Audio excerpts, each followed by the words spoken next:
ஹரே கிருஷ்ணா. ஹரே கிருஷ்ண மகாமந்திர ஜபத்தின் கிடைக்கக்கூடிய 8 நன்மைகளை நம்ம பார்த்துக்கிட்டு இருக்கிறோம். அதில் நாம் இப்போ பார்க்க போகிறது 4வது நன்மை.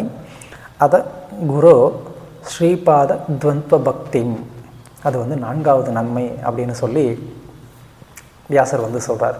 ரொம்ப ரொம்ப அற்புதமான ஒரு பலனை வியாசர் சொல்லியிருக்கிறாரு. ஒவ்வொரு ஆன்மீக சாதகன், ஒரு பக்தனுக்கு அவசியமான ஒன்று, இது என்னன்னு தெரிஞ்சிக்க வேண்டிய ஒன்று. ஏன்னா சமீபத்தில் நம்ம இதில் நிறைய குழப்பங்களை நம்ம பார்த்துக்கிட்டு இருக்கிறோம்.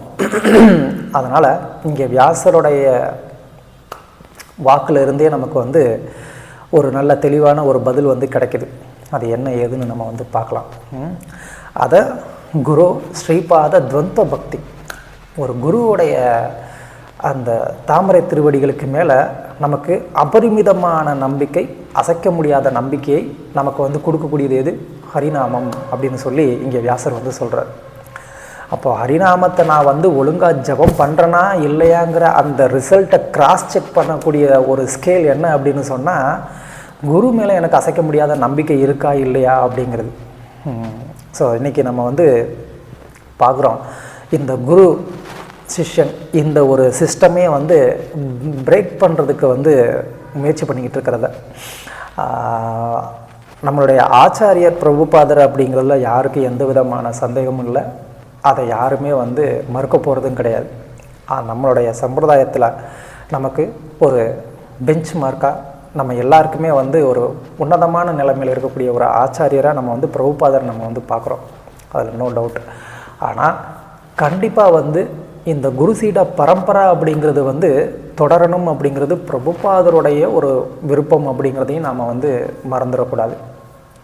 அது சும்மா ஏதோ ஒரு லெட்டரை இப்படி தான் சொல்லியிருக்கிறாரு, அப்படி தான் சொல்லியிருக்கிறாருன்னு நம்மளே யூகிக்கக்கூடாது. இது எல்லாத்தையுமே குரு சாது சாஸ்திரம் இந்த 3ஐயும் வச்சு தான் நம்ம முடிவு பண்ணணுமே தவிர, வெறுமனையே ஏதோ ஒரு விஷயத்தை மட்டும் வச்சு நம்ம ஒரு முடிவுக்கு வர்றதுங்கிறது தவறான ஒன்று. ஓகே, நம்ம சாஸ்திர பிரகாரம் வரலாம். சைத்தன்ய மகாபிரபு சனாதன கோஸ்வாமிக்கு பக்தி தொண்டோடைய அந்த சாராம்சத்தெல்லாம் விளக்கிக்கிட்டு இருக்கிறாரு. அப்படி அவர் அதை விளக்கக்கூடிய சமயத்தில் சைத்தன்ய மகாபிரபு சொல்கிறாரு, ஒரு சாதகன் ஒரு குருவை சரணடையணும் அப்படிங்கிறது.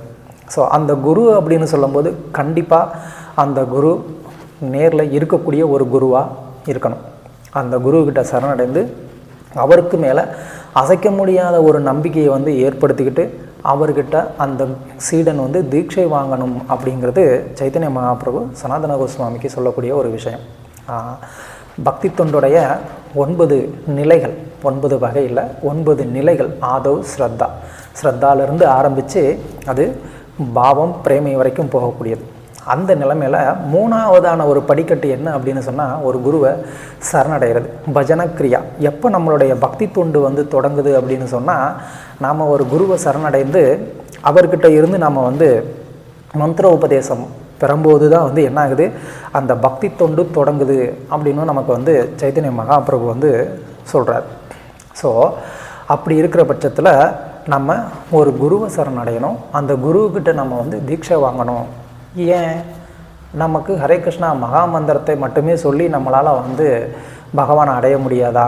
இல்லை பிரபுபாதர் நமக்கு ஒரு குருவாக இருந்து நம்மளால் பகவானை அடைய முடியாதா அப்படின்னு கேட்டால், முதல்ல நம்ம ஒருத்தர் ஆச்சாரியராக ஏற்றுக்கிட்டோம் அப்படின்னு சொன்னால் அவர் பேச்சை கேட்கணுமே. அவர் பேச்சை கேட்காம என் இஷ்டப்படி நான் ஏதோ ஒன்றை நான் கற்பனை பண்ணிக்கிட்டு இதுதான் ஆச்சாரியர் சொல்லியிருக்கிறாருன்னு சொல்லி நான் நடந்தால் அது எப்படி ஆச்சாரியருக்கு பிரீத்தியை ஏற்படுத்தும்? அதனால் எப்படி ஆச்சாரியர் சந்தோஷப்படுவார் இல்லையா? நம்ம எந்த சம்பிரதாயத்தை வேணாலும் பார்க்கலாம்.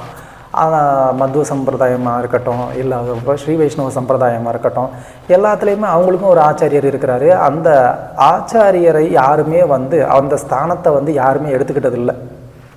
எல்லாருமே அந்த ஆச்சாரியரை முன்னிறுத்தி அவருக்கு கீழே இருந்து என்ன பண்ணுறாங்க, இவங்க அந்த பரம்பராவை கண்டினியூ பண்ணிட்டு போயிட்டுருக்குறாங்க. அதுதான் எல்லாருமே ஏற்றுக்கக்கூடிய ஒரு மனநிலை. அதுதான் எல்லோரும் கடைபிடிச்சிக்கிட்டு இருக்கிறாங்க. அதில் எந்த விதமான ஒரு மாற்று கருத்துமே கிடையாது. ஆனால் அந்த தீக்ஷா சிஸ்டம் அப்படிங்கிறது இப்போயும் எல்லா சம்பிரதாயத்திலையும் தொடர்றதை நம்ம பார்க்கலாம். ஸோ இது ஒரு முதல் எவிடன்ஸ். ஏன்னா மற்ற சம்பிரதாயங்கள்லையும் இந்த வழிமுறை தொடர்ந்துக்கிட்டு இருக்குது அப்படிங்கிறத நம்ம வந்து பார்க்குறோம். அதுக்கு மேலே சாஸ்திரத்தில் சைத்தன்ய மகாபிரபு சாக்ஷாத் பகவான் கிருஷ்ணர் அவரே வந்து சொல்லியிருக்கிறாரு, இந்த மாதிரி ஒரு குருக்கிட்ட வந்து தீட்சை வாங்கணும் அப்படிங்கிறது. ஓகே. அதுக்கப்புறமா பல சாதுக்கள் அதன் பிரகாரம் நடந்துக்கிட்டதையும் நம்ம வந்து பார்க்குறோம். அதுக்கு சாஸ்திரத்தில் பல பிரமாணங்கள் வந்து இருக்குது. ஒரு குருமுகமாக வந்து ஒரு மந்திரத்தை வாங்குறதோடைய இன்னொரு முக்கியமான நோக்கம் என்ன அப்படின்னா, அந்த குருவுக்கு மேலேயும் முழுமையான ஒரு நம்பிக்கை வரணும். ஏன்னா சில நேரங்களில் குருவுடைய செயல்கள் வந்து நமக்கு நம்பிக்கையை கொடுக்காது. ஏன்னா நம்மளுடைய புத்தி வந்து ஒரு லிமிட்டடானது. அது வந்து அறியாமையினால் வந்து களங்கமடைந்து இருக்கக்கூடியது நம்மளுடைய புத்தி. அதனால் நாம் வந்து என்ன பண்ணுவோம், எப்பயுமே வந்து அந்த ஒரு புத்தியோடு தான் நம்ம பார்ப்போம். அதனால் நமக்கு ஆச்சாரியருடைய செயல்களை வந்து புரிஞ்சிக்க முடியாது. இதுக்கு சாஸ்திரத்தில் பல பிரமாணங்கள் இருக்குது. பக்தர் ஆச்சாரியருடைய சரித்திரத்தில் நம்ம பார்க்கலாம் பல நிகழ்ச்சிகள். ஒரு உதாரணம் சிம்பிளாக வந்து சொல்லணும்னு சொன்னால், வியாசராஜ தீர்த்தர் வந்து அவருக்கு பல சீடர்கள் இருந்தாங்க. அதில் கனகதாசரும் ஒரு சீடர். கனகதாசர் வெளிப்படையாக பார்க்கும்போது அவர் வந்து ஒரு பிராமணர் இல்லை. ஆனால் வியாசராஜ தீர்த்தருக்கு வந்து பல பிராமண சீடர்கள் இருந்தாங்க. அப்போ அவங்கெல்லாம் வந்து பிராமண சீடர்கள் தான் வந்து உயர்ந்தவர்கள், அவர்களுக்கு தான் வந்து பக்திக்கு வந்து அதிகாரம் இருக்குது, அவர்களுக்கு தான் பகவானுக்கு நேரடியாக சேவை பண்ணுறதுக்கு அதிகாரம் இருக்குது, அவர்களுக்கு தான் பகவானோட நேரடியாக வந்து உரையாடுறதுக்கு வந்து சக்தி இருக்குது, இப்படிலாம் அவங்களுடைய ஒரு எண்ணம். ஆனால் பகவான் வந்து இந்த மாதிரியான சட்டத்திட்டங்களுக்கெல்லாம் அப்பாற்பட்டவர். அவர் வந்து பக்தனுடைய ஹிருதயத்தை தான் அவர் பார்க்குறாரு, அவங்களுடைய பிரேமையை தான் பார்க்குறாரு அப்படிங்கிறத ஆச்சாரியர்களுக்கு தெரியும். ஸோ அதனால் வியாசராஜ தீர்த்தர் வந்து கனகதாசருக்கு எப்போதுமே வந்து ஒரு முதன்மையான இடத்த கொடுத்தாரு அப்படிங்கிறத அந்த சரித்திரத்தில் வந்து நம்ம பார்க்குறோம். ஆனால் அந்த மற்ற பிராமண சீடர்களுக்கு எல்லாத்துக்குமே வந்து அதில் வந்து ஒரு பொறாமை இருந்ததையும் நம்ம வந்து பார்க்குறோம். ஸோ ஏன் குரு இப்படி பண்ணுறாரு, சாஸ்திரத்தில் இப்படி வந்து இல்லையே, பிராமணர்களுக்கு தானே வந்து முதலிடம் அப்படின்னு சொல்லியிருக்கு, ஆச்சாரியர் சாஸ்திரத்தை சொன்னதை மீறி நடக்கிறாரே அப்படின்னு சொல்லி என்ன நாங்கள் அந்த சீடர்கள் சிலர் வந்து ஆசிரமத்தை விட்டு போயிட்டாங்க, அந்த குருவையே விட்டுட்டு போயிட்டாங்க. ஸோ வியாசராஜ தீர்த்தர் எப்படிப்பட்ட ஒரு உன்னதமான ஆச்சாரியர், அவருடைய சீடர்களே சிலர் வந்து என்ன பண்ணாங்க, இவர் வந்து சாஸ்திர பிரகாரம் நடக்கலை அப்படின்னு சொல்லி அவரை வந்து விட்டுட்டு போனாங்க. ஸோ இதுதான் நம்மளுடைய ஒரு புத்தி அப்படிங்கிறது. அதனால் ஆச்சாரியர் ஒரு செயலை ஏன் சொல்கிறாரு, எதுக்காக சொல்லியிருக்கிறாரு அப்படிங்கிறத நம்மளால் வந்து கிரகிச்சிக்க முடியாது. ஆனால் ஆச்சாரியர்கள் எப்போதும் வந்து அந்த இடம் சூழ்நிலைக்கு ஏற்ற மாதிரி அவங்க வந்து நடந்துக்கிறாங்க, எல்லாரையும் வந்து பக்தி தொண்டில் ஈடுபடுத்துகிறாங்க அப்படிங்கிறத நம்ம வந்து தெரிஞ்சுக்கணும். இதில் கனகதாசருக்கு எப்படி வந்து அந்த ஆச்சாரியருக்கு மேலே அவ்வளோ தூரம் ஒரு அன்பு பக்தி வந்தது, இது பல சரித்திரத்துலேயும் நம்ம வந்து பார்க்கலாம்.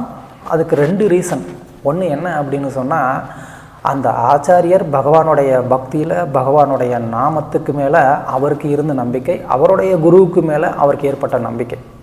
ஸோ இது எல்லாமே தான் வந்து என்ன பண்ணுது, அவர்கிட்ட இருந்து அந்த மந்திரத்தை வாங்கக்கூடிய அந்த சிஷ்யனுக்கும் அதே தன்மையை அது வந்து கொடுக்குது. ஆக்சுவலாக அது வந்து கொடுக்குறோம். அதுக்காக தான் நம்ம என்ன பண்ணுறோம், ஒரு குருக்கிட்ட இருந்து அந்த மந்திரத்தை நம்ம வந்து வாங்கணும் அப்படின்னு நம்ம நினைக்கிறோம். ஸோ எப்படி வந்து ஒருத்தருடைய சமையல் அது எப்படி அவருடைய உணர்வை அதில் வந்து பிரதிபலிக்கும் அப்படின்னு நம்ம வந்து சொல்கிறோமோ, பொதுவாக நாம் வந்து பக்தர்கள் தீட்சை வாங்காத பக்தர்கள் சமைச்சதை வந்து நம்ம வந்து சாப்பிட்றது இல்லை. சரியான ஒரு மனநிலையில் உணர்வில் இருக்கக்கூடிய அந்த மாதிரியான பக்தர்கள் சமைத்த நைவேத்தியம் செய்த உணவை தான் நம்ம வந்து எடுத்துக்கணும்னு சொல்கிறோம். காரணம் என்ன, அவங்களுடைய அந்த கான்சியஸ்னஸ் அந்த உணவில் பிரதிபலிக்கும், அது நம்மளை வந்து டிஸ்டர்ப் பண்ணும் அப்படிங்கிறது தான். ஸோ அதே விதத்தில் ஒரு குருக்கிட்ட இருந்து நம்ம வந்து வாங்கக்கூடிய மந்திரமும் அது மாதிரி தான். அந்த மந்திரத்தில் அந்த குரு என்ன பண்ணுறாரு, தன்னுடைய பொட்டன்ஷியலை அதில் வந்து கொடுக்குறாரு. அப்போது அந்த குரு எந்த அளவுக்கு அந்த ஹரே கிருஷ்ணா மகாமந்திரத்தினுடைய ஒரு உயர்ந்த நிலையை அவர் அடைஞ்சிருக்கிறாரு, அதை அவர் வந்து அனுபவிச்சிருக்கிறாரோ, அந்த சக்தியை அந்த சீடனுக்கு என்ன பண்ண முடியும், குருவினால் வந்து கொடுக்க முடியும். அப்போது இந்த ஹரே கிருஷ்ணா மகாமந்திரத்தை அந்த குருவுக்கு மேலே பூர்ணமான நம்பிக்கையை வச்சு அந்த சிஷ்யன் வந்து அந்த மந்திரத்தை வந்து ஜெபம் பண்ணும்போது அந்த குருவுக்கு மேலேயும் வந்து அதிகமான ஒரு நம்பிக்கை வருது. அந்த குருவுடைய உண்மையான தன்மை என்ன அப்படிங்கிறதையும் அவரால் வந்து புரிஞ்சிக்க முடியுது. அதே நேரத்தில் அந்த குரு எந்த மாதிரியான ஒரு உன்னதமான ஸ்தானத்தில் இருக்கிறாரோ அந்த நிலைமைக்கு அந்த சீடனால் வந்து போக முடியும். அப்படின்னா அந்த குருவோட அவன் வந்து ஒரு உயர்ந்த நிலையை அடைஞ்சிருவான், இல்லை குருவுக்கு சமமாயிருவான்னு அர்த்தம் கிடையாது. அந்த ஒரு உன்னதமான ஒரு அனுபவத்தை அவனாலையும் அடைய முடியும் அப்படிங்கிறத நம்ம இங்கே வந்து புரிஞ்சுக்கணும். ஸோ ஒரு குரு அப்படிங்கிறவர் வந்து எப்போதும் தன்னுடைய சீடனை தான் எந்த மாதிரி ஒரு உன்னதமான ஒரு நிலையை அடைந்திருக்கிறோமோ அதே நிலைக்கு அவனையும் உயர்த்தணும்னு வந்து விருப்பப்படுவார். இது குருவுடைய ஒரு உன்னதமான ஒரு குணம். இன்னும் சொல்லப்போனால் சீடன் தன்னை விட ஒரு உயர்ந்த நிலைமைக்கு போனான் அப்படின்னு சொன்னால் குரு அதை பார்த்து ஆனந்தப்படுவார். ஸோ அதுதான் உண்மையான ஒரு குரு. ஸோ கண்டிப்பாக வந்து இங்கே ஒரு குரு அவர் அதுக்கான ஒரு ஸ்தானத்தில் அந்த தகுதியோடு அவர் வந்து இருக்கணும் அப்படிங்கிறதும் மறுக்க முடியாத ஒரு உண்மை. இல்லை அப்படின்னு இல்லை. இப்போ நமக்கு அந்த கேள்வி வரலாம், அந்த தீட்சை கொடுக்குறவர் அப்படி ஒரு நிலைமையில் இல்லை அப்படின்னா என்ன பண்ணுறது அப்படின்னு சொல்லி. கண்டிப்பாக ஒரு தகுதியான ஒரு குருவை தேர்ந்தெடுக்கிறது, இல்லை அந்த தகுதியான குருக்கிட்ட சரணடைகிறது அப்படிங்கிறது நம்மளுடைய ஒரு கடமை. அது இல்லைன்னு கிடையாது. ஆனால் அதை காரணம் காட்டி நம்ம வந்து இந்த குருசீட பரம்பரையை வந்து என்ன பண்ண முடியாது, நம்ம வந்து நிராகரிக்க முடியாது. அதுக்கு வந்து இந்த ஒரு ரித்விக் சிஸ்டம் அப்படிங்கிறத வந்து நம்மளால் என்ன பண்ண முடியாது, என்கரேஜ் பண்ண முடியாது. ஒரு சரியான ஒரு குருவை வந்து தேடி அவர்கிட்ட நம்ம சரணடையணும் அப்படிங்கிறது தான் நமக்கு சாஸ்திரம் கொடுத்துருக்கக்கூடிய கட்டளை. அதுதான் எல்லா ஆச்சாரியர்களும் அவங்களுடைய வாழ்க்கையிலையும் வந்து செஞ்சு காமிச்சாங்க. ஸோ அதனால் இந்த ஹரே கிருஷ்ணா மகா மந்திரத்தை நம்ம வந்து ஒரு குருக்கிட்ட இருந்து நம்ம வாங்கணும் அப்படிங்கிறது அவசியம். அது மட்டும் இல்லாமல் அந்த நாம ஜபத்தின் மூலமாக நம்மளால் அந்த குருவுக்கு மேலேயும் உன்னதமான ஒரு நம்பிக்கையை நம்மளால் வந்து வளர்த்துக்க முடியும். அது அவசியமும் கூட. ஏன்னா ஒரு குருவை நம்ம எப்பயுமே வந்து வெளிப்புறமான சில குவாலிஃபிகேஷனால் நம்ம வந்து எடை போடுறோம். ஒரு குரு நம்ம அதிகமான சீடர்களை வச்சுருந்தா தான் அவர் வந்து ஒரு உயர்ந்த பக்தர் அப்படின்னோ, இல்லை ஒரு குரு அதிகமாக படிச்சிருந்தா தான் அவர் வந்து ஒரு உயர்ந்த பக்தர் அப்படின்னு சொல்லியோ, இல்லைன்னா வந்து அந்த குரு ரொம்ப பெரிய ஒரு பிரம்மாண்டமான காரியத்தை செஞ்சுருக்கிறார் அதனால் அவர் வந்து ஒரு உயர்ந்த பக்தர் அப்படின்னோ, இது எதுவுமே வந்து இதுதான் குவாலிஃபிகேஷன் அப்படின்னு வந்து நம்ம முடிவு பண்ண வேண்டிய அவசியம் கிடையாது. இது எல்லாமே கூட அவருடைய பூர்வ ஜென்மத்தில் உடைய ஒரு புண்ணியத்தினால கூட வந்து செய்கிறதுக்கு சாத்தியம் இருக்குது. ஏன்னா பல அபசம்பிரதாயங்களை சேர்ந்த அந்த மாதிரியான குருக்கள் வந்து அப்படி ஒரு பிரம்மாண்டமான ஒரு வெற்றியை வந்து அடைஞ்சிருக்கிறத நம்மளால் பார்க்க முடியுது. ஸோ அப்போ அது வந்து ஒரு தகுதியாக நம்மளால் வந்து என்ன பண்ண முடியாது, எடுத்துக்க முடியாது. சாஸ்திரத்தில் குரு அப்படிங்கிறவர் வந்து கிருஷ்ணருக்கு மேலே அசைக்க முடியாத ஒரு நம்பிக்கையும் உன்னதமான அந்த பிரேமையும் வளர்த்திருப்பவர் அப்படிங்கிறது தான் அளவுகோலாக சொல்லப்பட்டிருக்கு. ஸோ நம்ம பார்க்க வேண்டியது ஒரு ஒரு குரு ஸ்தானத்தில் இருக்கிறவர் அவர் இந்த குணத்தோடு இருக்கிறாரா அப்படிங்கிறத தான் நம்ம வந்து பார்க்கணும்.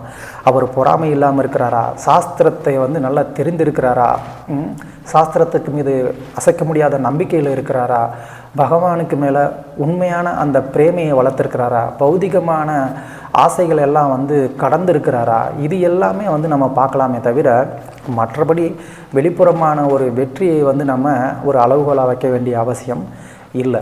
ஸோ இந்த மாதிரியான ஒரு குணங்கள் இருக்கக்கூடிய அந்த குரு வெளிப்புறமாக பெரிய ஒரு வெற்றியை அடையாட்டினா கூட அவர் தூய பக்தராக இருந்தார் அப்படின்னா அவர்கிட்ட நம்ம வந்து சரணடையலாம்.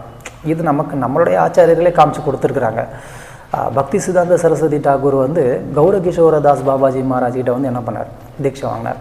அவர் ஒன்றும் பெரிய பண்டிதர் இல்லையே, அவருக்கு வந்து ஆயிரமான சீடர்கள் இல்லையே, இல்லை அவர் வந்து ஒன்றும் பெரிய பிரம்மாண்டமான கோயில் ஒன்றும் பகவானுக்கு வந்து பண்ணிடலையே, சாதாரணமாக அவர் வந்து பகவானுடைய நாமத்தை ஜபம் பண்ணிக்கிட்டு இருந்தார். ஆனால் பக்தி வினோத் டாக்கூருக்கு தெரிஞ்சது அவர் ஒரு உன்னதமான பக்தர், அவர்கிட்ட வந்து என் பையன் வந்து தீட்சை வாங்கணும் அப்படின்னு சொல்லி. ஸோ இதுதான் வந்து ஒரு அளவுகோல். ஒரு குரு இப்படி வந்து ஒரு கிருஷ்ணருக்கு மேலே அசைக்க முடியாத அந்த பக்தியையும் பிரேமையும் வச்சுருந்தார் அப்படின்னா அந்த குருக்கிட்ட கண்டிப்பாக நம்ம வந்து தீட்சை வாங்கணும். அது மூலமாக நமக்கு வந்து என்னாகும், அந்த அவர்கிட்ட இருந்து அந்த மந்திரத்தை வாங்கி அந்த மந்திரத்தை ஜபம் பண்ணுறது மூலமாக குருவுக்கு மேலேயும் நமக்கு அசைக்க முடியாத அந்த நம்பிக்கை வந்து வளருது. பகவானுக்கு மேலேயும் அசைக்க முடியாத அந்த நம்பிக்கை வளருது. ஆன்மீக வாழ்க்கையில் முன்னேறணும்னு நினைக்கிற சீடனுக்கு இது ரொம்ப ரொம்ப அவசியமான ஒன்று. குருவை நம்ம சரணடையணும். அந்த குருவுக்கு மேலே உன்னதமான ஒரு நம்பிக்கையும் நமக்கு வந்து இருக்கணும். ஏன்னா சில சூழ்நிலைகளில் நம்ம குருவுடைய செயல்களை புரிஞ்சிக்க முடியாமல் இப்படி வந்து எனக்கு வந்துட்டு ஒரு என்னுடைய பர்சனலாக ஒவ்வொருத்தவங்களுக்கு ஏதாவது ஒரு சூழ்நிலையில் குரு வந்து சொல்லக்கூடிய ஒரு முடிவானது ஏற்றுக்கொள்ள முடியாத மாதிரி வந்து இருக்கலாம். அதனால் வந்து உடனே வந்து ஏன் குருவுக்கு இந்த விஷயத்தை கூட வந்து யோசிக்க முடியல, ஏன் குருவனால் வந்து இதை கூட வந்து கவனிக்க முடியல, இப்படிலாம் நம்ம வந்து என்ன பண்ணுவோம், குருவுக்கு மேலே வந்து ஒரு அவநம்பிக்கையை வந்து வளர்த்துக்கக்கூடிய மாதிரியான சூழ்நிலைகள் வரலாம். அப்படி வந்தால் அது நம்மளுடைய அறியாமையினால தான் வந்து குருவை அப்படி நம்ம தவறாக நினைக்கிறோமே தவிர, ஒரு உன்னதமான ஒரு பக்தர் அந்த குரு ஸ்தானத்தில் இருக்கிறதுக்கு தகுதியுடைய ஒரு நபர், அவர் எப்போவும் வந்து தன்னுடைய சுயநலத்துக்காக எந்த ஒரு காரியத்தையும் செய்ய மாட்டார், செய்கிறதுக்கு மற்றவங்களையும் வந்து தூண்ட மாட்டார். அதனால் அப்படிப்பட்ட அந்த சுத்த பக்தருக்கு மேலே நமக்கு அந்த நம்பிக்கை அப்படிங்கிறது அவசியம். அது நமக்கு பகவானுக்கு மேலே நம்பிக்கை அதிகரிக்கிறதுக்கும் பகவானுக்கு மேலே பிரேமியை வளர்த்துக்கிறதுக்கும் உதவியாக இருக்கும். அதனால் ஹரே கிருஷ்ணா மகா மந்திரத்தை நாம் தீவிரமாக அபராதம் இல்லாமல் ஜபம் பண்ணுறதுக்கு நம்ம முயற்சி செய்யணும்.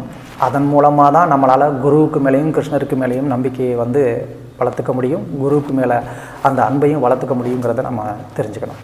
ஹரே கிருஷ்ணா.